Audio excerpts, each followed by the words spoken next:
During a regional board meeting, my brother-in-law announced, "She's got grit, but not bloodline greatness." Everyone chuckled. I spent 28 years building quiet networks, training protégés in secret. When I struck, it wasn't just their businesses that collapsed. It was their bloodlines standing in politics, media, and culture. Generations lost trust funds, land grants, and social status in a single devastating fiscal year. I built a monument at the site of their former estate. Engraved simply with, "Persistence wins." I'm going to tell you how I destroyed an entire family dynasty, from their businesses to their name, and why I waited 28 years to do it. It all started with one sentence. We were in a regional board meeting, held at a country estate outside Charlottesville, Virginia. It was the kind of place with portraits on the walls, heavy crystal glasses for water, and a staff that knew better than to make eye contact. I had sat through dozens of these meetings over the years. I knew how to stay quiet, nod at the right time, and keep notes. At this meeting, I had just finished giving a report. It wasn't groundbreaking, just updates on one of the land development projects I'd been overseeing. I thought I'd done well. Until Marshall, my brother-in-law, leaned back in his chair, smirking like he always did when he thought he was clever, and said, "She's got grit, but not bloodline greatness." Everyone laughed. Not a loud laugh. Just a room full of rich people chuckling like they all understood the joke. And they did. They were laughing because I wasn't born into that table. I didn't come from old money. I didn't go to prep school. My dad was a welder. My mom worked nights at a hospital. I paid my way through school. I worked 2 jobs in grad school. I made my name on my own. But none of that mattered to them. My husband, David, was sitting right next to me. He didn't say a word. Just gave that polite, awkward smile that meant, "Let's not make this worse." He didn't defend me. Not once. I said nothing in that room. I smiled too.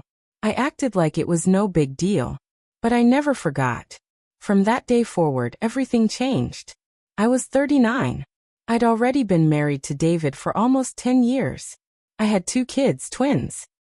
I was managing some of the Caddington family's side businesses, the ones they used to empower the next generation, but never really gave any attention to. I stopped looking at those businesses as jobs. I started looking at them as weapons. Over the next few years, I quietly moved away from the spotlight. I stopped trying to earn their respect. I stopped attending every family charity gala. I started paying closer attention to what they didn't see. And more importantly, who they didn't see. They treated assistants like wallpaper. They snapped at young consultants. They made jokes about interns. They gossiped about junior staff like they were invisible. I paid attention to those people. I started reaching out to them. Quietly. No flashy offers. Just small things. Help on a student loan. A job referral. A little extra contract work. I started mentoring them on the side after hours. I helped them grow. I taught them how to protect themselves. I taught them how to watch. Every year I added more people to my circle. I didn't call it a network. I never wrote anything down. It was just a growing web of people who knew the Caddington family's secrets and knew they could trust me. Took years. Sometimes I thought I was crazy, but I kept going. And while I built my quiet army, the Caddingtons got comfortable. Too comfortable. Marshall kept expanding his real estate empire. David kept making his boring speeches about preserving legacy. Their kids grew up and stepped into roles they didn't earn. One became a lobbyist. One married into a political family. One tried to launch a tech company with grant money from a fake foundation. None of them were watching me. They thought I was harmless. By the time I turned 67, I had everything I needed. I knew every shady deal, every tax trick, every lawsuit they buried, every property bought under a fake name, every politician they paid off, every housekeeper they underpaid, every grant they misused. I didn't go to the police. I didn't write a tell-all book. I fed the right people. I gave documents to a woman I'd mentored 15 years earlier. Now working as a state financial investigator, I connected her to others. One by one, they opened investigations, from real estate to campaign fraud to media racketeering.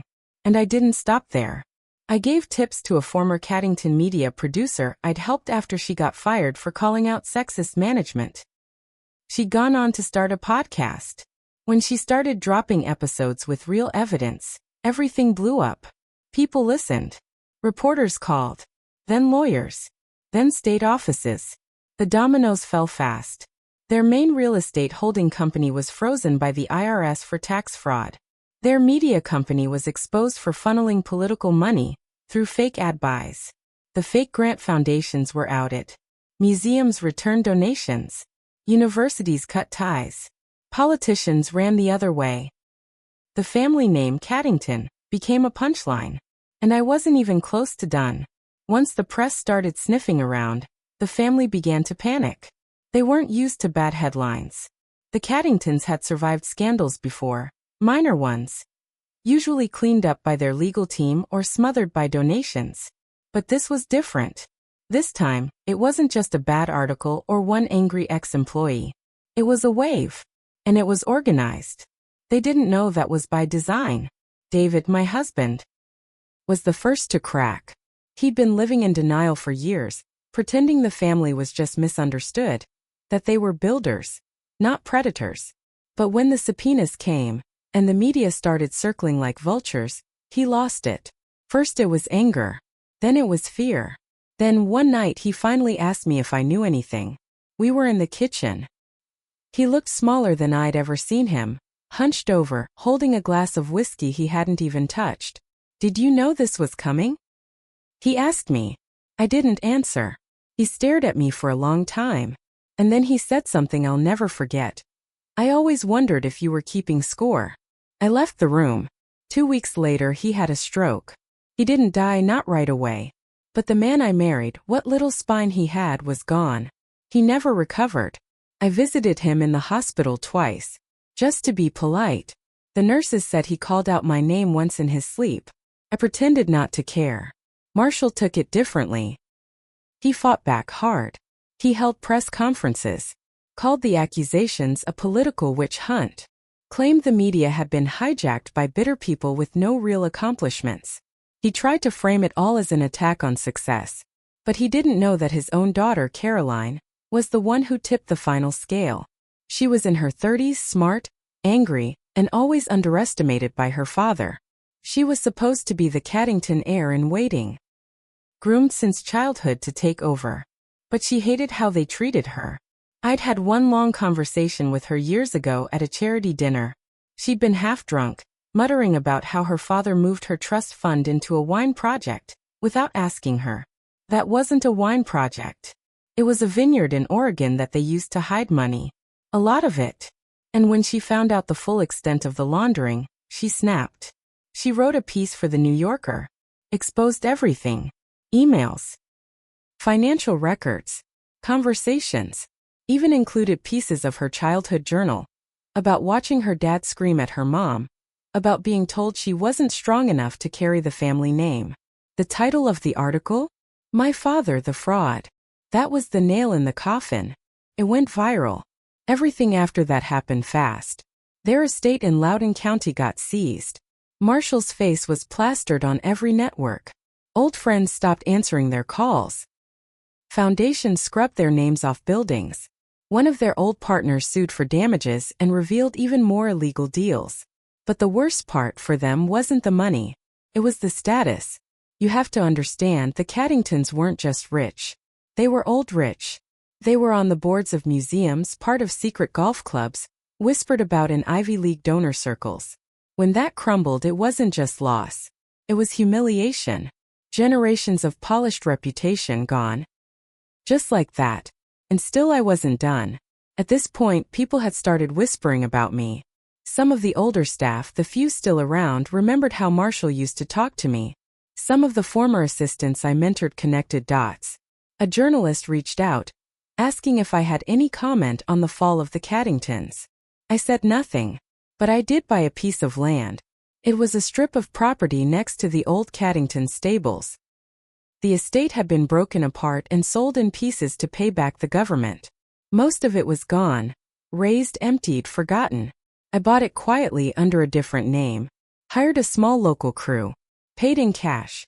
We built a stone monument. Not huge. Not flashy. Just strong. Clean lines. A solid base. On the front I had just 3 words engraved. Persistence wins. No names. No dates. No explanación. But the right people knew. The story wasn't over yet. Not even close. When you take down people like the Caddingtons, it doesn't just affect them.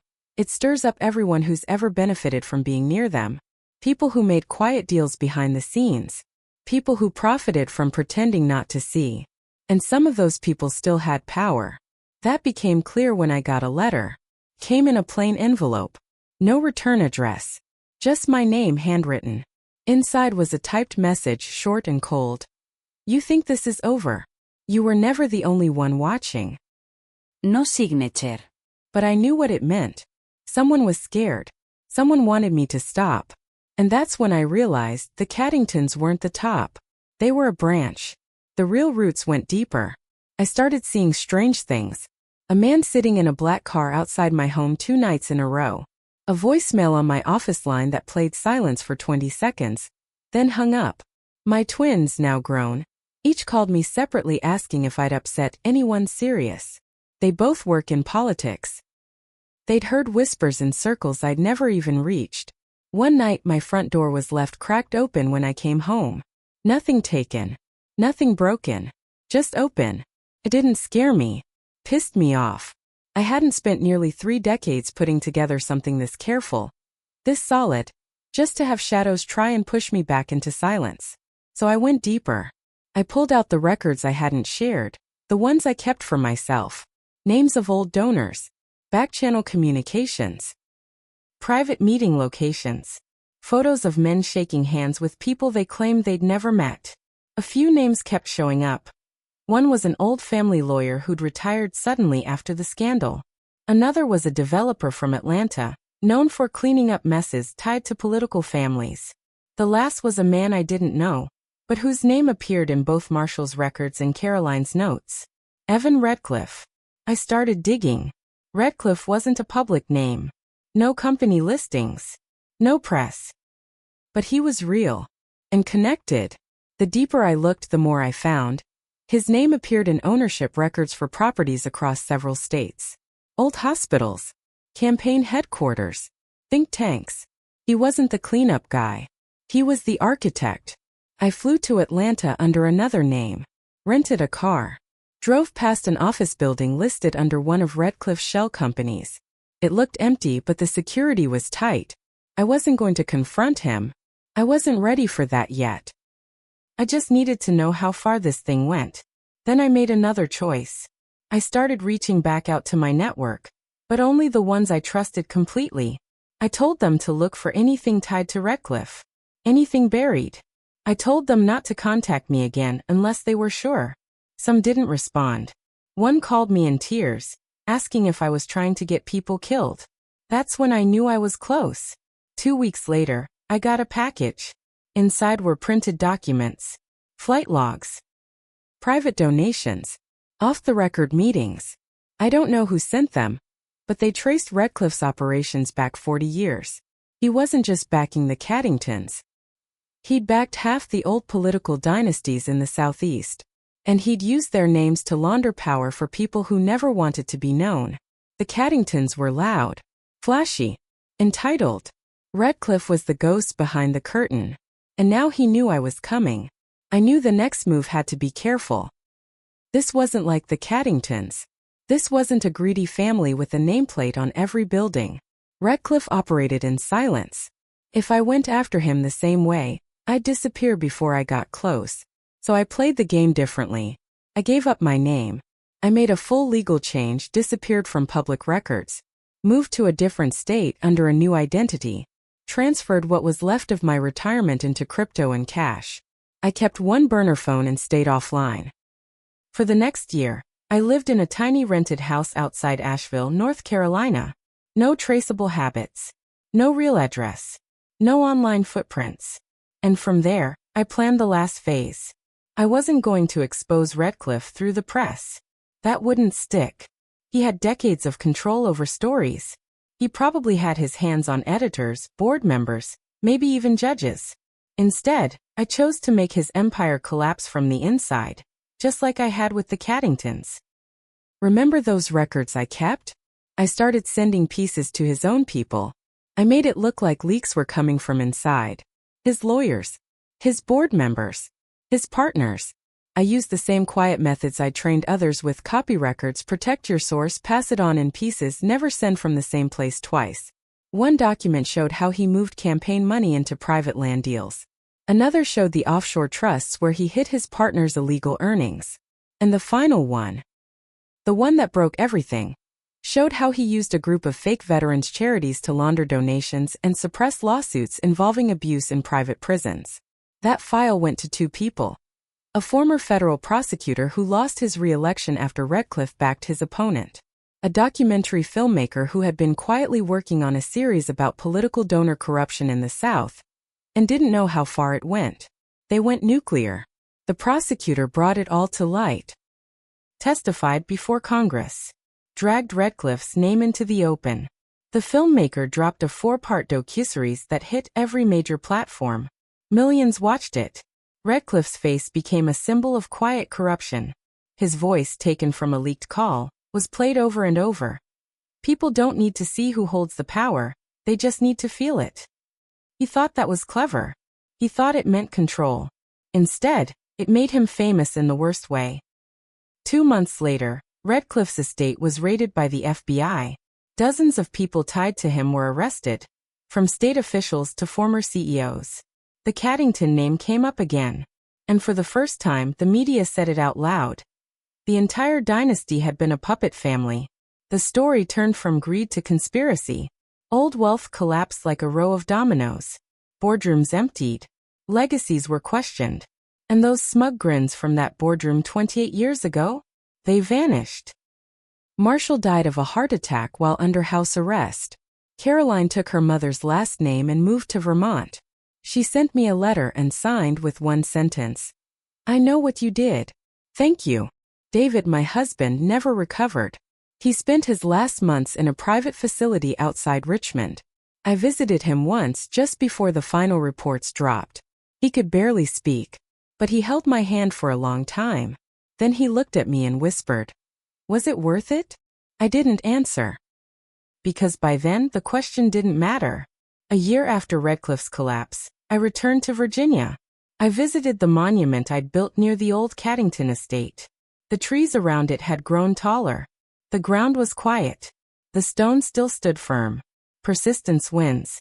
I added one final plaque below it, small dark metal, barely visible unless you were looking for it. It read, "For the ones they ignored. For the ones they laughed at. For the ones who remembered." No one visits that place but me. But word travels. I've heard stories, whispers of interns, assistants, staffers who leave small tokens at the base of the stone. A pin. A name tag. A single red thread. People know. I don't go by my old name anymore. It served its purpose. I live quietly. I keep to myself. And sometimes when I hear politicians on the radio, or see a rich face on TV talking about family legacy, I smile. Because I know something they don't. I know how fast it all falls apart. I know how power dies, not with a bang but with silence over time, in the places where they thought no one was watching. And I'll always remember the first time they laughed at me, because that was the moment they gave me the knife. And they never even saw the cut coming.